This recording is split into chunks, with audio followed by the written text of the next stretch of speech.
काय शौनक मजा आहे तुझी. हो आता आगामी निवडणुकामध्ये पहिल्यांदा मतदान करणार आहेस. हो बरं वाटतंय ना? हो या संदर्भात तुला काही माझ्याशी बोलावंसं वाटतंय? जेव्हा मी रोज पेपर वाचतो किंवा वाचत असतो, मला असं लक्षात येतं की आज या नेत्यांनी इथे सभा घेतली, तिथे सभा घेतली, इतके लोक आले आणि खूप म्हणजे प्रचार करताय, यांच्यासाठी प्रचार सभा, त्यांच्यासाठी प्रचार सभा. तर हे प्रचार का करतात किंवा या सभा का घेतात? कारण की मतदार ज्यांना पाहिजे त्यांनाच वोट देणार. त्यामुळे हे यंदासारखं मोठ्या सभा घेऊन त्या नेत्यांना मिळतं काय? याच्यामध्ये प्रश्न असा आहे की हा प्रचार हा शब्द त्याला वापरला जातो. एखादी व्यक्ती दुसऱ्या गावात राहत असेल आणि त्या संपूर्ण परिसराचा खासदार म्हणून एखादी व्यक्ती उभी राहत असेल तर ती व्यक्ती कोण आहे हे दिसावं म्हणून अशा प्रकारच्या सभा घेतल्या जातात. त्याचबरोबर या सभेला जे जे मतदार आहेत त्या सर्वांनी यावं ही अपेक्षा असते. तू पाहिला असशील या अशा सभामधून काही वेळा लोक स्वतःच्या अडचणी मांडतात, स्वतःचे प्रश्न उभे करतात आणि त्या प्रश्नांचं उत्तर देणं हे त्या उमेदवाराला अपेक्षित असतं. त्याच्यामुळे कारण मला असं वाटत होतं की मतदार ज्याला पाहिजे तो त्यांनाच मत देणार. कारण की यांनी सभा घेतली, मोठी गर्दी झाली, तर यांना असं वाटतं की अरे यांना मोठी गर्दी झाली म्हणजे यांनाच मतदान करावं, अशी मानसिकता असते का मतदाराची? नाही, याच्यामध्ये काय झालेलं आहे की मतदानाला येणारी प्रत्येक व्यक्तीच त्या तिथे सभेला हजर असते असं नाही. शेवटी हा कार्यकर्ते जे म्हणून मंडळी जी काम करतात त्या त्या पक्षाचे, त्या त्या नेत्याचे, त्यांना स्वतःची एकूण आपल्याला किती पाठिंबा आहे हे दाखवण्याच्या दृष्टीने अशा मोठमोठ्या सभांचं आयोजन केलं जातं. तू पाहिलं असशील की मोठमोठ्या नेत्यांच्या मागे त्यांचे सहकारी, त्यांचे त्या त्या पक्षाचे पदाधिकारी हे देखील त्या व्यासपीठावर उपस्थित असतात. ही सगळीच मंडळी भाषणं करतात असं नाही, परंतु माझ्या मागे कोण कोण आहे हे दाखवण्यासाठी अशा प्रकारच्या सभांचं आयोजन केलं जातं. तर माझा या प्रचारांबद्दलच प्रश्न आहे. आता आपण या प्रचार किंवा या जे सभा होतात त्यात आपण बघतो की लोक खूप असा आरडाओरडा करतात, ते त्या नेत्यांचे म्हणजे भक्तच होऊन जातात.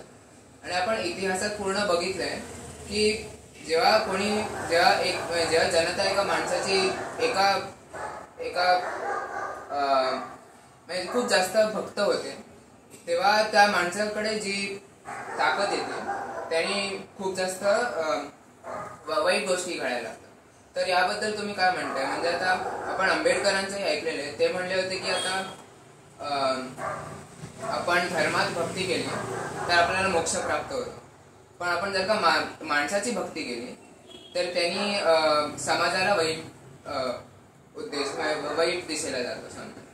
काही वेळा ही गोष्ट तुझ्या नजरेत जी आलेली आहे त्याच्या बाबतीत स्पष्टीकरण मी द्यायचं झालं असं म्हणेन. कुठलाही समाज हा कोणाच्या तरी नेतृत्वाखाली काम करत असतो. एखाद्याचं काम भावलं, पसंत पडलं तर त्या व्यक्तीचं सांगणं ऐकण्यासाठी लोक गर्दी करतात.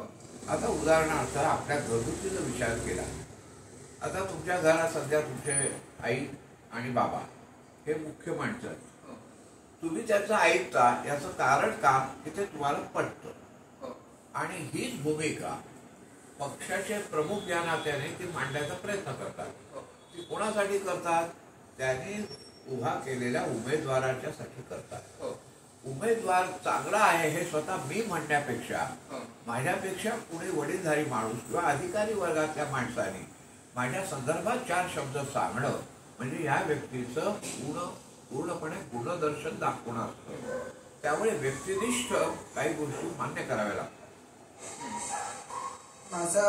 मी सध्या आता लोकांना असं म्हणताना ऐकतोय की एका मताने काय फरक पडणार आहे म्हणून मतदार माघार घेतात आणि ते मत द्यायला पण टाळतात. तर खरंच काही फरक पडतो का एक मत न दिल्याने? अगदी बरोबर आहे.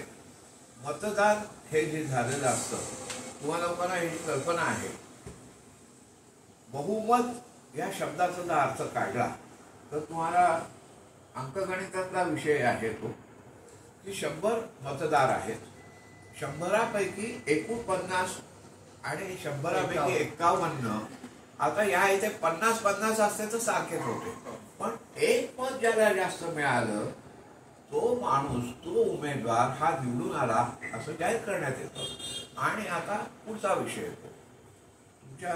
आता जो तुझा प्रश्न होता की लोक जाण्याचं टाळतात, या याच्यामध्ये तुम्हाला एक छोटीशी गोष्ट सांगतो.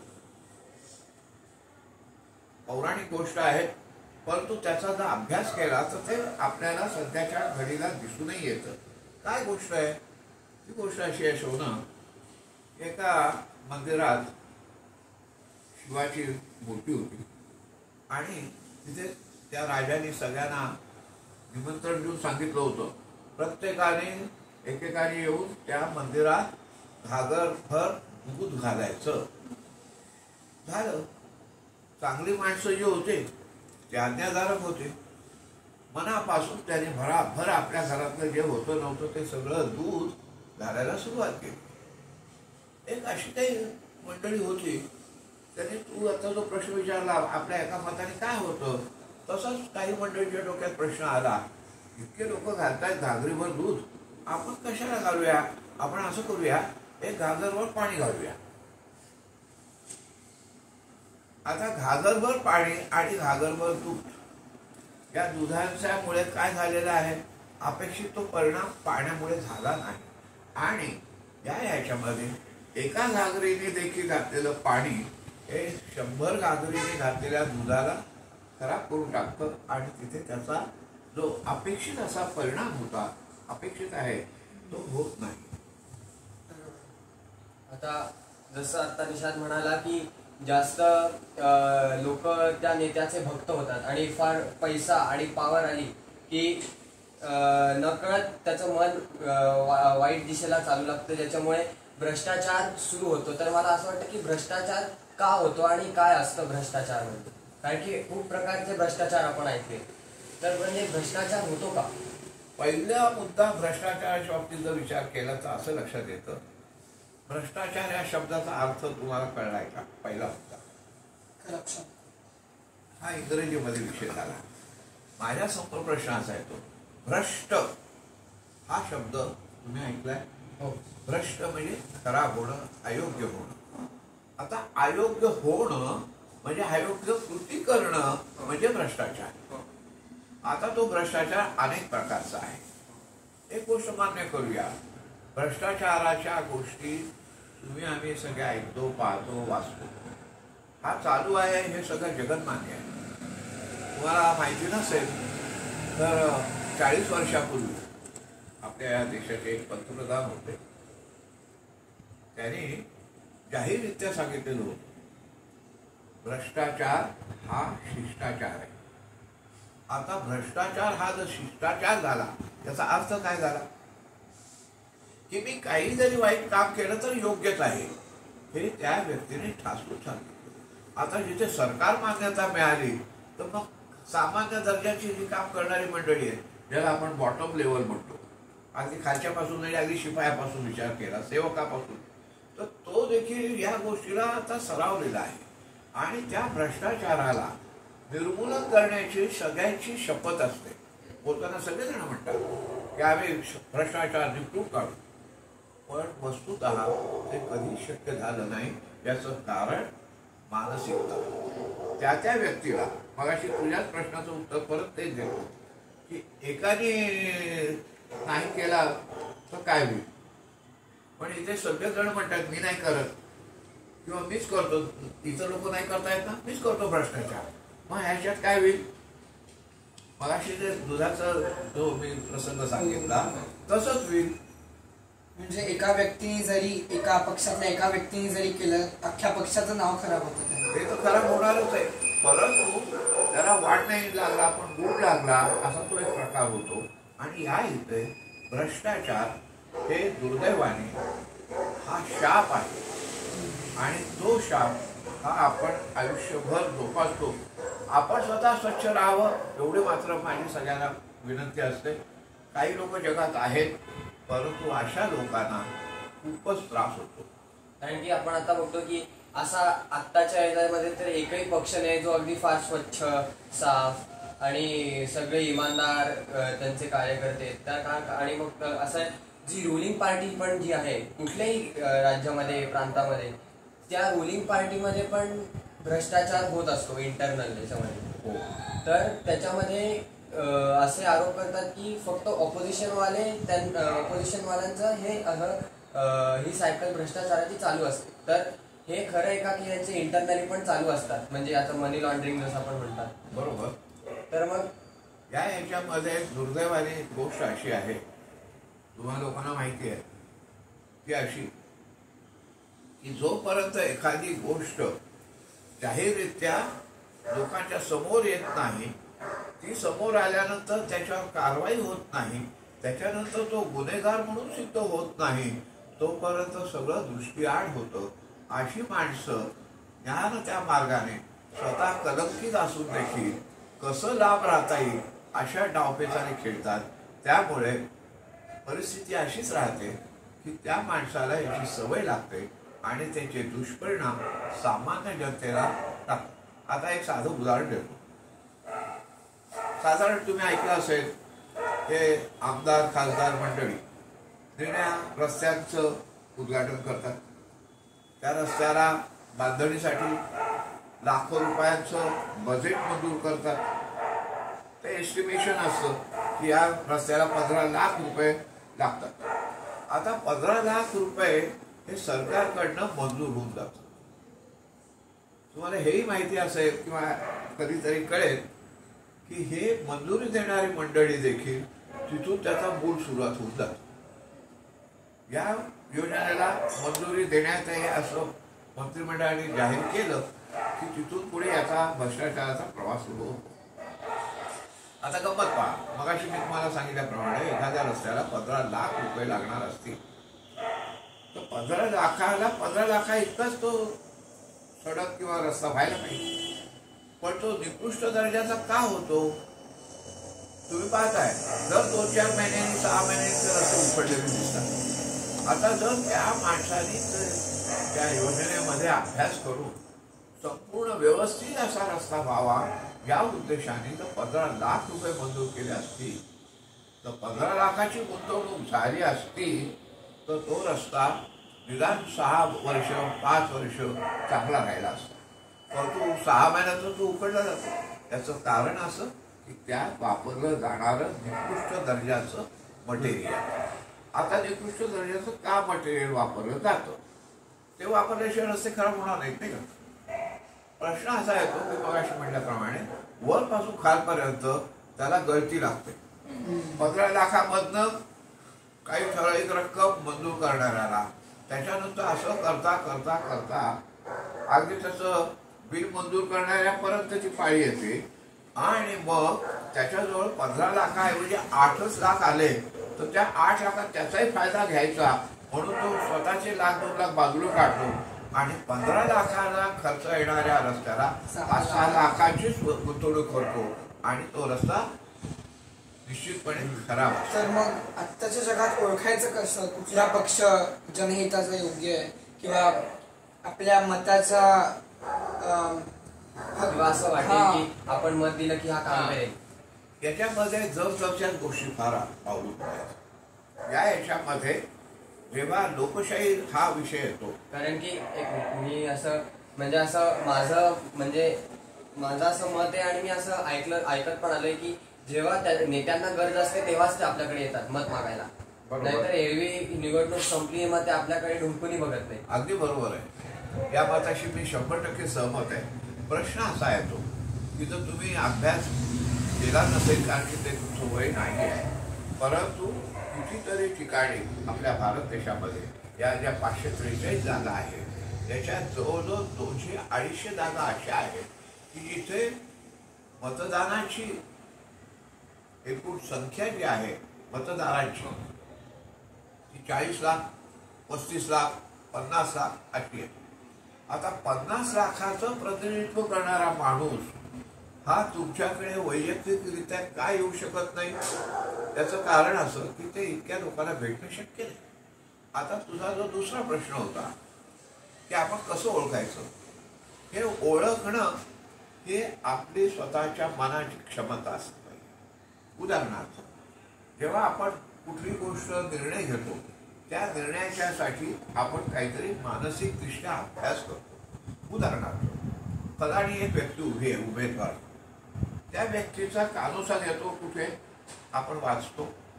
तुमच्या आपल्या अशा चर्चेमध्ये कळतं हा माणूस फार छान आहे, हा माणूस फार वाईट आहे.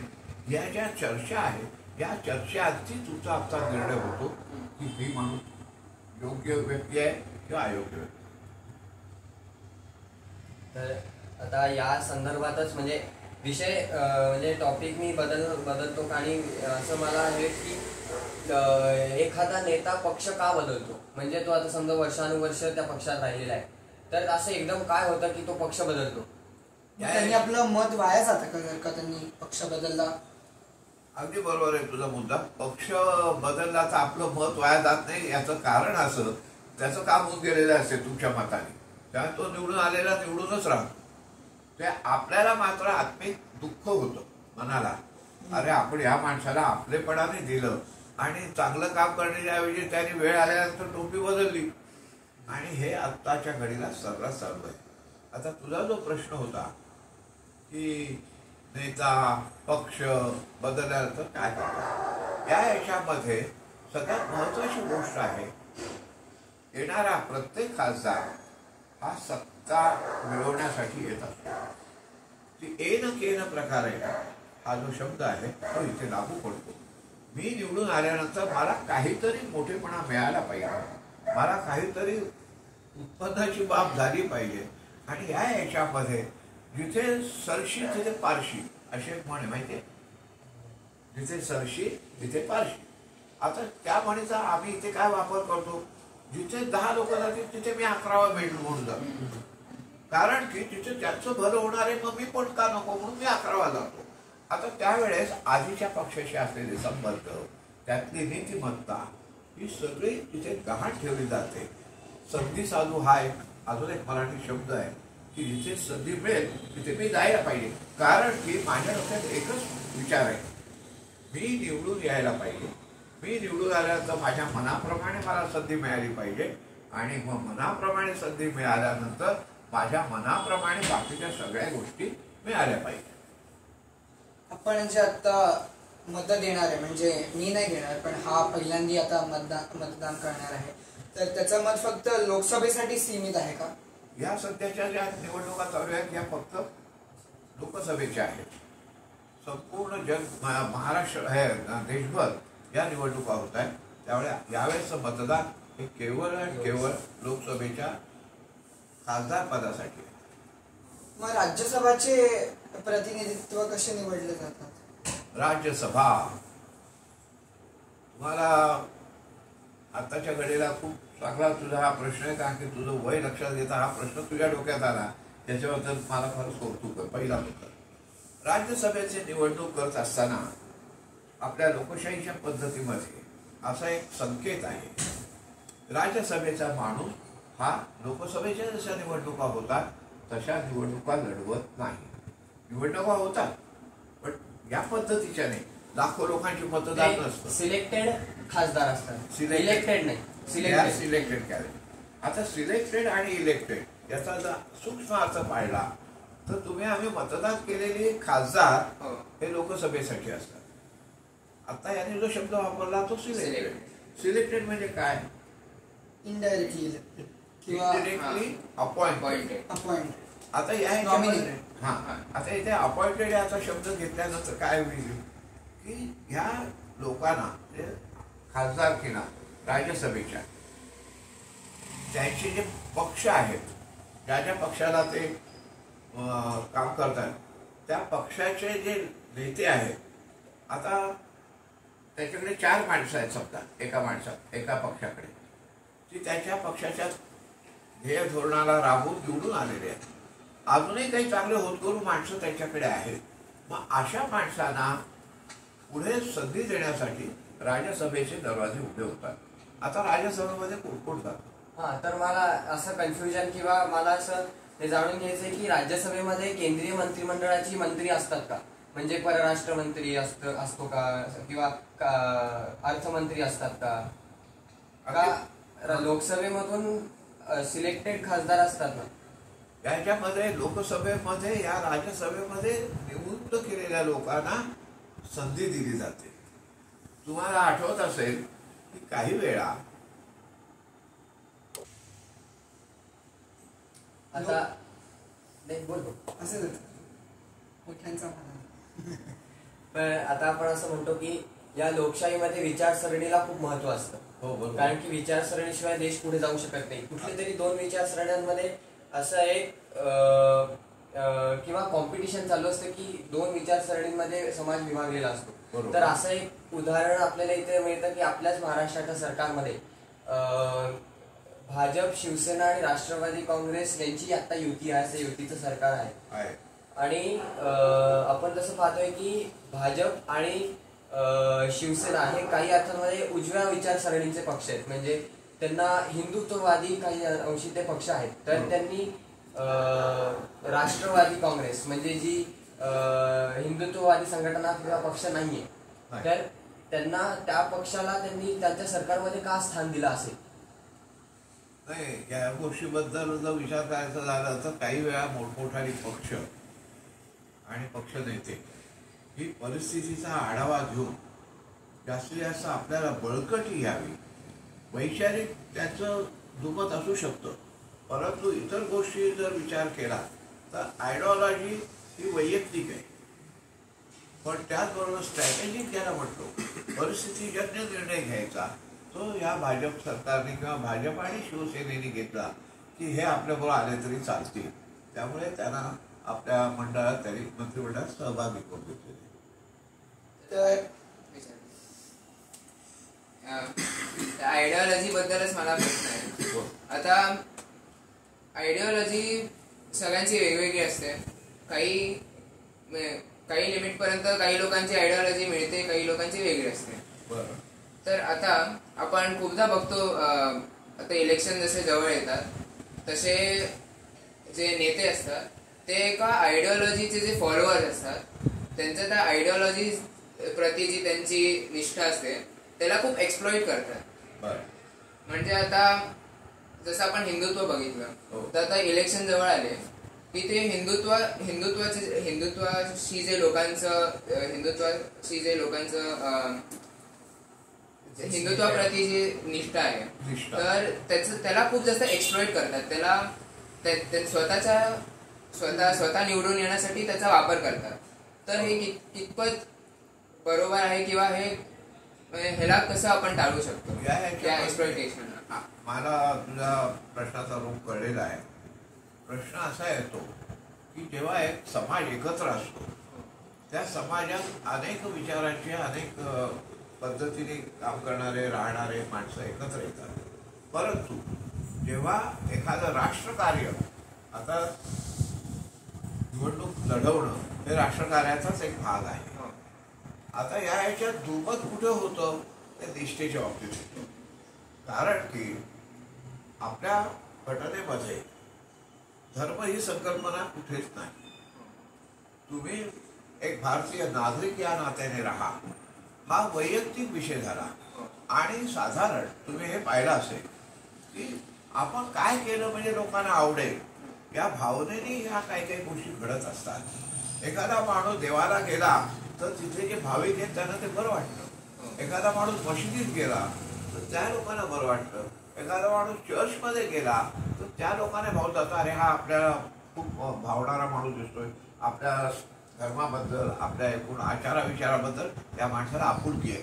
ही आपुलकी निर्माण करण्याच्या भावनेने ही सध्याची मंडळी स्वतःच्या विचाराला थोडीशी बगल देऊन त्या ठिकाणी जाण्याचं नियोजन करतात. म्हणजे ही एकंदर ही नीतीच आहे एका प्रकारची. हा, आणि याला निवडणूक लढवणं अनिवार्य याला ती अनिवार्य गोष्ट झालेली आहे. कारण की कोणालाही न दुखवता हे काम करायचं आहे आणि म्हणून to win the minds of others त्याप्रमाणे वागावं लागतं. तर मग भारतासारख्या डेमोक्रॅटिक देशात जेव्हा असे दोन पक्ष बनतात एकदम एक्स्ट्रीमिस्ट, सेक्युलर आणि रॅडिकल, तर तेव्हा भारताच्या लोकशाही आणि लोकतंत्रामध्ये काही अशा अडचणी नाही निर्माण होत, ज्यामुळे देशाचं काय विकास. आता तू जो आता विषय मांडलास तो असा दृष्टीने जर विचार केला तर बघा, जवळपास जगात अस्तित्वात असलेल्या सर्व देशांमध्ये निऱ्या धर्माची राज्य आहेत. त्या राज्यामध्ये त्या धर्मामध्ये देखील दोन दोन प्रकारच्या विचारसरणी आहेत. आता तुम्हाला मुसलमानांच्या संदर्भात माहिती आहे, शिया आणि सुन्नी. त्याच्या जाती उपजाती पोटजाती खूप आहेत. तुम्ही जर ख्रिश्चनांचा विचार केला तर त्यांच्याकडे पण कॅथोलिक आणि प्रोटेस्टंट आहे. आता या लोकांच्या देखील मिळतीजुळती सरकार का होतात? वैचारिक मतभेद बाहेर ठेवून बाजूला ठेवून राष्ट्र कार्य करायच्या दृष्टीने जेव्हा हे प्रेरित होतात, एकत्रित येतात, त्याला ते गरजेचं असतं. त्यामुळे अशाच पद्धतीने स्ट्रॅटेजिकल आहे. हो. अजून आता आयडिओलॉजी बद्दल नाही, मला हे विचारायचंय. आता काय आपण बघतो की अजूनही काय पूर्ण भारतात सगळं अर्बन असं नाही झालेलं आहे. खूप जागी रुरल ठिकाण आहे जिथे शिक्षणाला एवढं महत्व दिलं जात नाही आणि पोचू पण नाही शकत. हा. तर मग आता कोणी असा व्यक्ती ज्याला ह्याच्याबद्दल काहीच नाही माहित आणि तो फक्त जर म्हणजे त्याला कुठल्या नेत्याने काहीतरी दिलं, फक्त या ह्यानी तो मत द्यायला गेला, तर आता ह्यानी कसा प्रभाव पडतो अशा मतांनी? ह्याच्यामध्ये महत्वाचा जो विषय येतो तो जाणीवपूर्वक काही मंडळी अशिक्षितच आहेत. त्यांना संधी दिल्यानंतर देखील त्यांनी शिक्षणाचा जो पाहिजे तसा वापर केला नाही, उपयोग केला नाही, किंबहुना ते स्वीकारलं पण नाही. आणि त्यामुळे या लोकांना बाकीच्या जीवनात घडलेल्या घटनांशी काहीही घेणं नसतं. त्यांची रोजीरोटी हा फार महत्वाचा विषय असतो. आता तुम्ही पाहिला असेल राहत आहे व्हिडिओ, या पक्षाने यांना पैसे वाटले, त्या पैशाने त्याला विकत घेतलं, यांना अमुक पुरवलं, त्याला तमुक पुरवलं. ही एक दुर्दैवाने कलंकित गोष्ट आहे. ती भारतीय लोकशाहीच्या निवडणुकांमध्ये सर्रास वापरली जाते. आता ह्याच्यामध्ये बळी पडणारे लोक हे जर या पद्धतीने वागतच राहिले तर त्याच्या सुधारणा होणार नाही. आणि ही मूलभूत गरज आहे. तुम्हाला कल्पना असेल, आपल्या भारत देशामध्ये सगळ्यात जास्तीत जास्त सुशिक्षित असलेला कुठला प्रांत आहे? केरळ. त्याचं सुशिक्षितेचं किंवा साक्षरतेचं प्रमाण हे संपूर्ण देशातल्या इतर सर्व क्षेत्रापैकी त्याचं प्रमाण जास्त आहे. आता याचं कारण काय? इकडची सरकार चांगली आहे. त्या सरकारने जाणीवपूर्वक, तुम्हाला आठवत असेल, आता हे थोडंसं इतिहासकारीच गोष्टी आहेत, परंतु पूर्वीच्या काळामध्ये म्हणजे साधारण स्वातंत्र्य मिळाल्यानंतरच्या काळात गरिबी हटाव नावाचा एक नारा सर्वात सगळे लोक वापरत होते. आज आम्ही विचार करतो 70-75 वर्ष झाली आपल्या देशाला स्वतंत्र होऊन. गरिबी कितपत हटवली आहे तुम्हाला कल्पना नसेल, परंतु निदान एवढं लक्षात येतं पाहिजे त्या प्रमाणात झालेलं नाही. त्याचप्रमाणे दुसरा जो महत्वाचा विषय तो साक्षरतेचा. साक्षरता मोहीम ही घराघरातनं राबवणं गरजेचं होतं. जरी सरकारने सर्व शिक्षा अभियान वगैरे असे योजना जरी राबवल्या तरी मग शिक्षण किंवा साक्षरतेचं प्रमाण खाली ते खाली का राहतं? याचं कारण अगदी सुरुवातीला आपला जो विषय झाला होता, मगाशी आपण बोलताना सुरुवात केली होती, ती भ्रष्टाचाराची. आणि इथे हा जो भ्रष्टाचार आहे हा कागदोपत्री साक्षर झाल्याचे निर्णय होत आहेत. प्रत्यक्षात ती वस्तुस्थिती दुर्दैवाने नाही. माझा विषय थोडा वेगळा आहे, पण जेव्हा सरकार त्याची रिस्पॉन्सिबिलिटी पार पाडते तेव्हा आपण आपलं नागरिक म्हणून आपली कृतज्ञता कशी व्यक्त करायची त्यांच्यासाठी? याच्यामध्ये वैयक्तिकरित्या करण्यासारखं खूप काम आहे. फक्त करण्याची मानसिकता लागते. आपण नीतिमत्ता जी काय दिली आहे देवाने त्याचा जर पुरेपूर वापर केला, आचार विचार हे जे काही आहेत संस्कार ते जर नीटपणे वापरले, समाजोपयोगी कामं करत राहिलो तर ते चांगल्या नागरिकाचं लक्षण असू शकतं.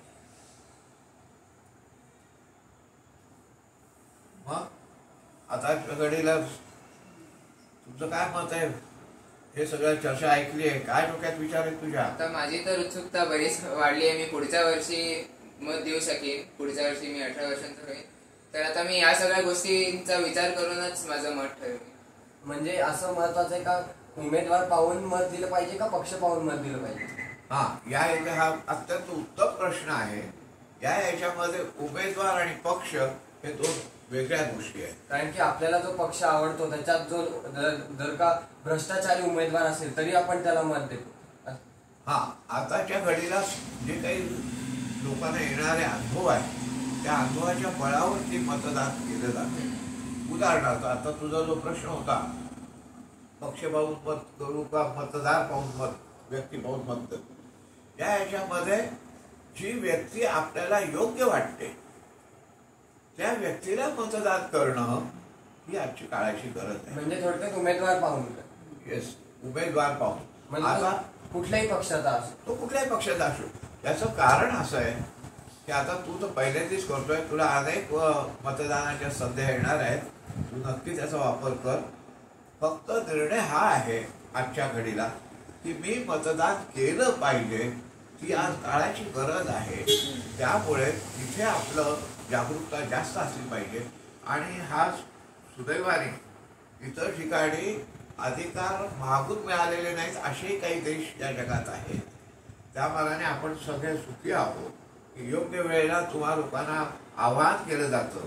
तुमच्याकडनं अर्ज घेऊन त्याचे नोंदणी करून तुम्हाला त्याच्या मतदार या नात्याने पात्र केलं जातं. आणि त्यामुळे मतदान हे अत्यंत पवित्र काम असल्यासारखं जबाबदारीने वापरावं. चांगला वाईट हे अनुभव आयुष्यामध्ये प्रत्येक वेळा येत असतात. एखाद्या माणसाला चांगलं म्हणावं आणि तो दुसऱ्या दिवशी वाईट निघावा हा तुमचा आमचा दोष नाही.